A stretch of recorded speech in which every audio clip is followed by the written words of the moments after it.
అందరికీ నమస్కారం అండి. ఆంధ్ర రాష్ట్రంలో యొక్క విజయవాడకు సంబంధించి అక్కడున్న ప్రజలు ఏ విధంగా వాళ్ళ సాధక బాధలు మనం చూస్తూ ఉంటే నిజంగా కళ్ళలో నీళ్లు తిరుగుతున్నాయి.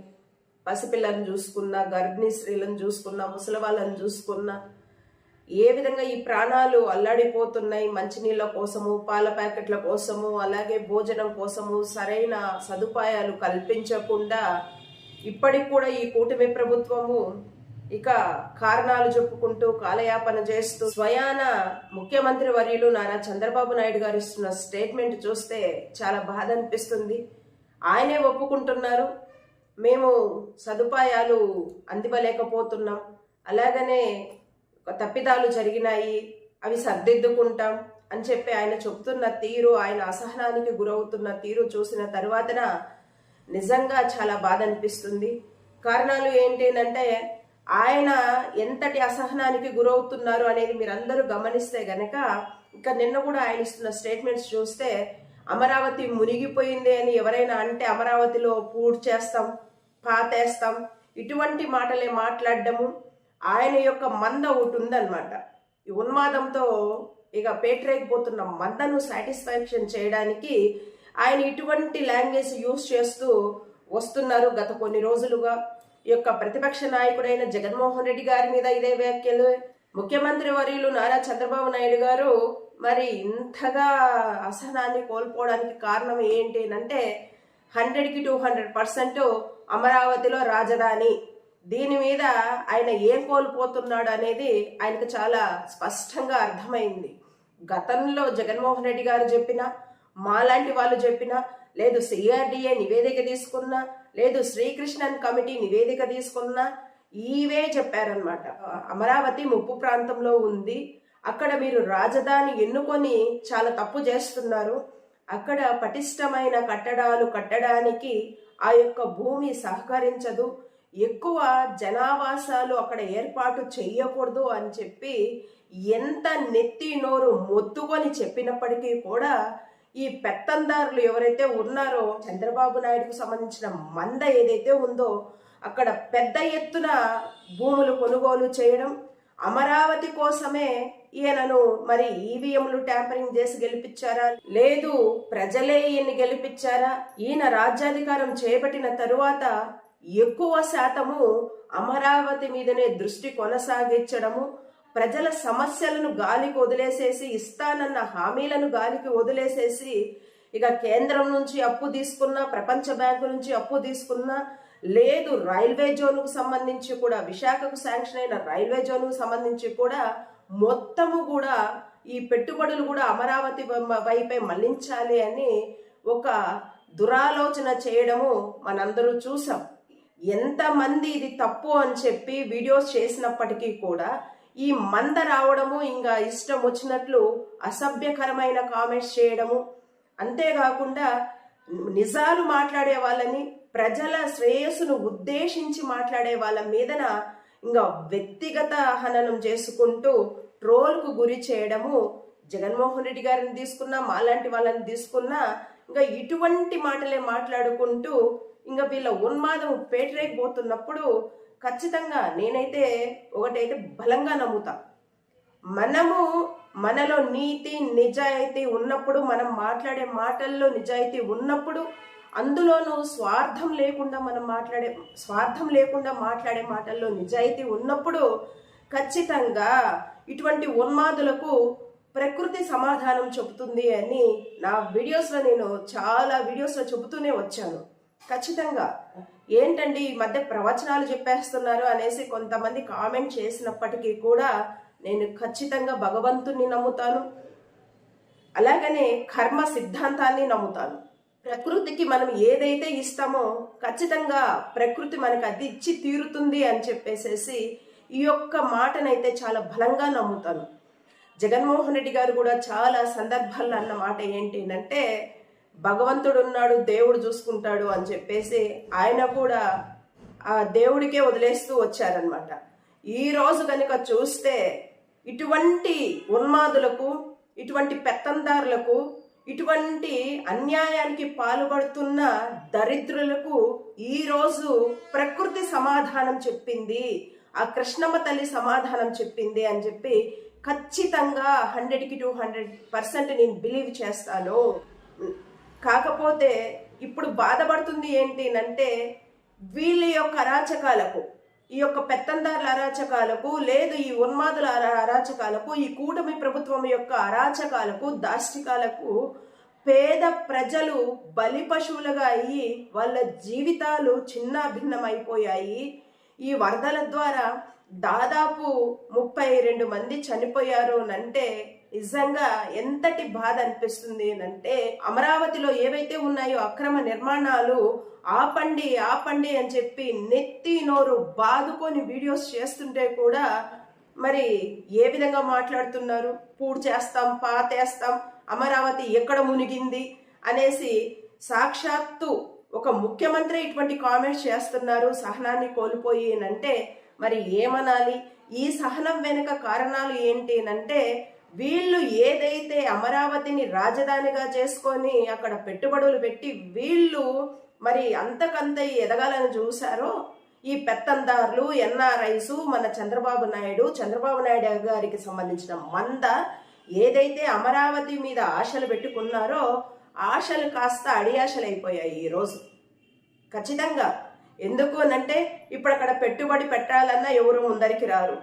ఆల్రెడీ సాక్ష్యాలు ఆధారాలు అన్నవి ఎంత ప్రాణ నష్టం జరిగింది, ఎంత ఆస్తి నష్టం జరిగింది అనేది కళ్ళకు కట్టినట్లు భగవంతుడు చూపించాడు, కృష్ణమ్మ తల్లి చూపించింది అని చెప్పి ఖచ్చితంగా చెప్పచ్చు. ఈయన యొక్క విజనరీ కావచ్చు, ఈయన యొక్క ఇమేజ్ కావచ్చు ఇంకా కృష్ణమ్మ పాలైపోయింది. అమరావతి రాజధాని అనడానికి వీల్లేదు, అక్కడ ఫ్లాట్లు కొనడానికి ఎవరు ముందుకు రారు, అలాగే పెట్టుబడిదారులు ముందుకు రారు. ఇంకా నష్టపోయింది ఆర్థికంగా ఖచ్చితంగా అమరావతి నష్టపోయింది, ఆంధ్ర రాష్ట్ర ప్రజలు నష్టపోలే, అక్కడ పెట్టుబడి పెట్టిన వాళ్ళు నష్టపోయినారు. కాబట్టి ఇంకా అది మళ్ళీ రికవరీ చేసి దానికి ఒక ఇమేజ్ తేవాలంటే అప్పుడే సాధ్యమయ్యే పని అయితే కాదు. అమరావతి మీద కోటి ఆశలు పెట్టుకొని వచ్చిన చంద్రబాబు నాయుడు ఏ విధంగా ప్రకృతి విలయానికి తల వంచాడు అన్నది సాక్షాత్తుగా మనం చూడొచ్చు. గుప్పెడు మంది కోటీశ్వరుల కోసము కోటి మంది ఆంధ్ర రాష్ట్ర ప్రజలకు అన్యాయం చేయాలని చూసిన చంద్రబాబు నాయుడికి ప్రకృతి కృష్ణమ్మ ఒక చెంపపెట్టు గట్టిగా ఇచ్చింది అని చెప్పి చెప్పకనే చెప్పచ్చు. ఆ యొక్క కూటమి పాలనలో యొక్క విఫలం మనం చూస్తున్నాం. ఇంతమంది ప్రాణాలు కోల్పోయి ఇంతమంది ప్రజలు ఇబ్బంది పడుతూ వాళ్ళ సాధక బాధలు అనేది విజువల్ రూపంలో మనం చూస్తున్నప్పటికీ కూడా సాటి మనిషిగా నీతి నిజాయితీగా నిజాలు మనము మాట్లాడలేక మనము నిజాలని జీర్ణించుకోలేకపోతున్నాము అంటే మరి మీరు ఉన్మాదుల కంటే ఎక్కువే అడిగితే. ఈరోజు ఏదైతే విజనరీ ఉంది, నేను చేసి చూపిస్తానో అనేసి ముప్పు ప్రాంతాన్ని రాజధానిగా ఎన్నుకొని వచ్చిన నారా చంద్రబాబు నాయుడు గారి ఇమేజ్ ఈరోజు కృష్ణమ్మ పాలైంది అని చెప్పి చెప్పకనే చెప్పచ్చు. ఎన్ని కరపత్రికలున్నా చంద్రబాబు నాయుడికి సహాయం చేస్తూ, ఎన్ని టీవీ ఛానల్స్, ఎన్ని న్యూస్ ఛానల్స్, ఎన్ని యూట్యూబ్ ఛానల్స్ చంద్రబాబు నాయుడికి సపోర్ట్ చేస్తూ ఉన్నప్పటికీ కూడా ఈరోజు మీరు తల వంచక తప్పలేదు. ప్రజలందరికీ కూడా అక్కడ ఏం జరుగుతుంది, రాజధాని కడితే ఏమవుతుంది, ఇటువంటి ప్రళయాలు ఇక రాబోయే రోజుల్లో సంభవిస్తే అక్కడ రాజధాని ఏర్పాటు గనక చేస్తే ఇంకెంతటి ప్రాణ నష్టము ఆస్తి నష్టము చేకూరుతుంది అనేసి ఆంధ్ర రాష్ట్ర ప్రజలకు ఒక స్పష్టత అనేది ఇప్పటికే వచ్చేసింది. ఈ యొక్క అమరావతి మీదనే ఇక దృష్టి కొనసాగించి ప్రజలు పెద్ద ఎత్తున చర్చకు లేవనెత్తుతున్నారు అని అంటే ఒక్కసారి ఆలోచించుకోగలగాలి. మాలాంటి వాళ్ళని ట్రోల్ చేయొచ్చేమో, మాలాంటి వాళ్ళని అసభ్యకరంగా మాట్లాడచ్చేమో, కానీ ఈరోజు ఖచ్చితంగా ప్రకృతి సమాధానం చెప్పడమే కాకుండా కళ్ళ ముందు చాలా సాక్ష్యాలు ఉంచడం ద్వారా ప్రజల మధ్యన ఈ రాజధాని అమరావతి గురించి పెద్ద ఎత్తున చర్చ జరుగుతుంది అనేది వాస్తవం. ఇప్పుడు ఈ ఫ్లడ్స్ తగ్గుముఖం పట్టినప్పటికీ కూడా మళ్ళీ అమరావతిని డెవలప్ చేయాలని చూస్తే మాత్రము ఖచ్చితంగా కత్తి మీద సామే చంద్రబాబు నాయుడికి అని చెప్పచ్చు. సామాజికంగా, ఆర్థికంగా, రాజకీయంగా చంద్రబాబు నాయుడికి పెద్ద దెబ్బే తగిలింది అని చెప్పవచ్చు. ఆర్థికంగా అంటే ఆంధ్ర రాష్ట్రానికి కాదు, ఆర్థికంగా అంటే అమరావతిలో పెట్టుబడి పెట్టిన వాళ్ళకి కావచ్చు, నేనున్నాను, మిమ్మల్ని డెవలప్ చేస్తాను, అమరావతిలో పెట్టుబడి పెట్టండి అనేసి ఏదైతే చంద్రబాబు నాయుడు గారు భరోసా ఇచ్చారో, ఈరోజు జాతీయ స్థాయి నుంచి అంతర్జాతీయ స్థాయి లెవెల్ వరకు కూడా పెద్ద ఎత్తున చర్చ జరుగుతుంది అమరావతి మీద అంటే ఖచ్చితంగా ఆర్థికంగా పెద్ద దెబ్బే పడింది అమరావతి విషయంలో చంద్రబాబు నాయుడు గారికి ఏం చెప్పవచ్చు. తద్వారా ఆయన అసహనాన్ని కోల్పోయేసేసి ఇంకా ఆయనకి ఎంత ప్రెషర్ ఉంటుందో మీకు అందరికీ తెలిసిన విషయమే. ఈ పెట్టుబడి పెట్టిన ఈ పెత్తందారులు కావచ్చు, ఎన్ఆర్ఐలు కావచ్చు, గమ్మునే ఉంటారా?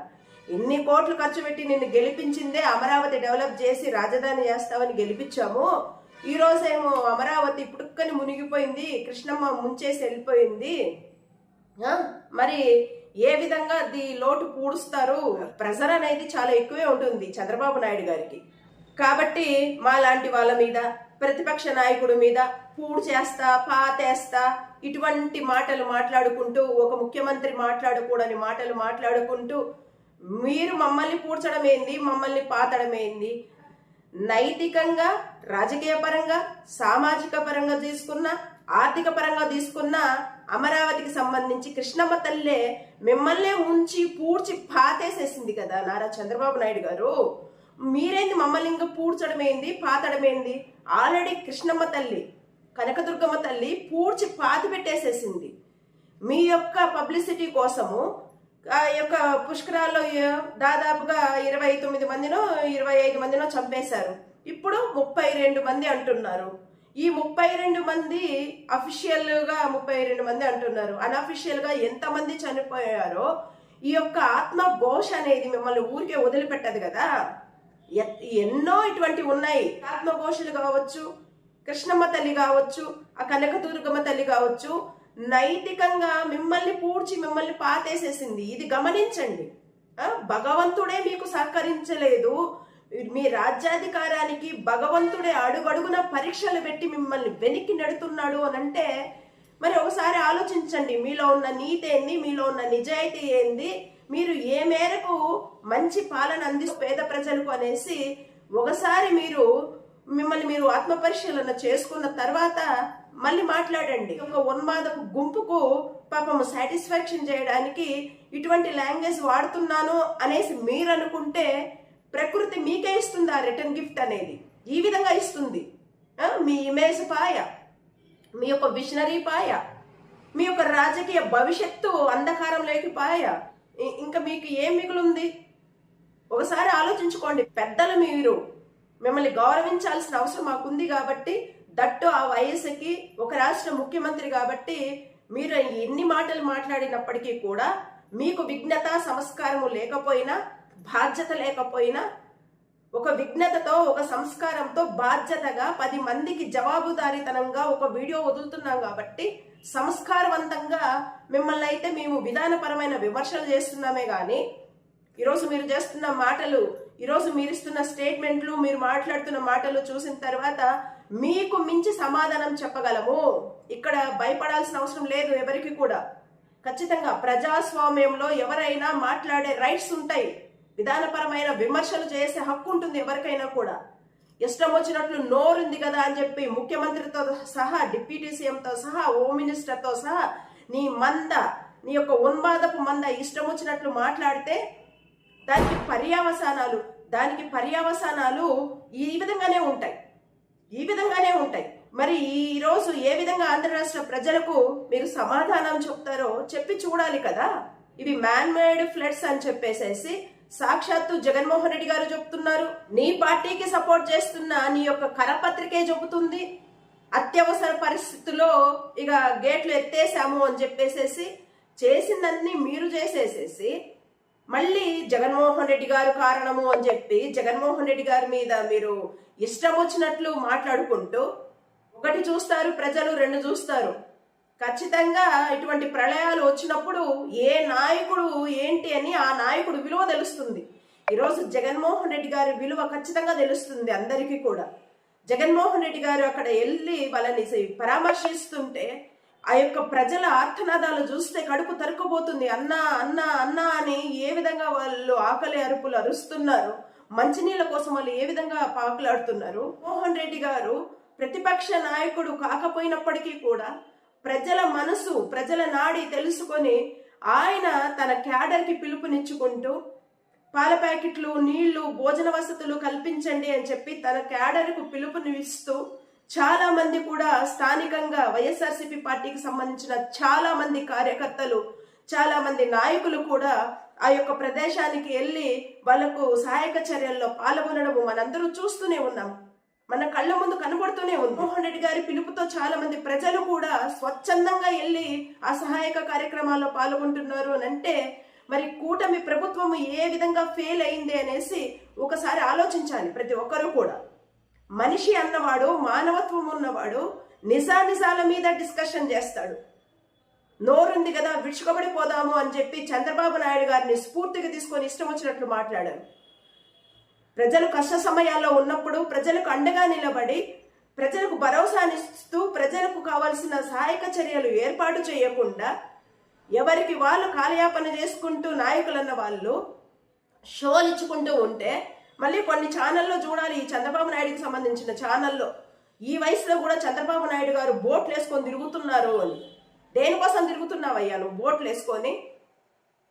నిన్న కూడా నా వీడియోస్లో నేను చెప్పాను, దోమల మీద డిటెక్టివ్ చేశాను, ఎలుకల మీద డిటెక్టివ్ చేశాను, డ్రోన్ కెమెరాల ద్వారా డ్రోన్ కెమెరాలు కనిపెట్టింది నేనే అని అంత గొప్పలు చెప్పుకున్నాను. నువ్వు ఈరోజు ఆ యొక్క విహారయాత్రకు వెళ్ళినట్టు బోట్లో వెళ్ళి ఆ సందుగొందుల్లో ఎవరు ఉన్నారు, ఎంతమంది చనిపోయినారు, శవాలు ఏ విధంగా కుళ్ళిపోయి వాసన వస్తున్నాయి అని ఒక మానవత్వం అనేది లేకుండా ఆ చోటుకు డ్రోన్ కెమెరాలు పంపించకుండా నిన్ను విహారయాత్ర చేయమన్నారా? వెళ్ళి ఆ డ్రోన్ కెమెరాలు పంపించి అక్కడ స్థానికంగా ఏమైంది, ఏం జరిగింది, ఎంతమంది ప్రాణాపాయ స్థితిలో ఉన్నారు, ఎంతమంది ప్రాణాలు కోల్పోయినారు అని చెప్పి సహాయక చర్యలు చేపడుతూ యంత్రాంగాన్ని అప్రమత్తం చేసుకుంటూ వెళ్లకుండా 40 బోట్లు పంపించాడంటే ఆ 40 బోట్లు ఎక్కడ వెళ్ళాయో ఏమో మరి అర్థం కాలే.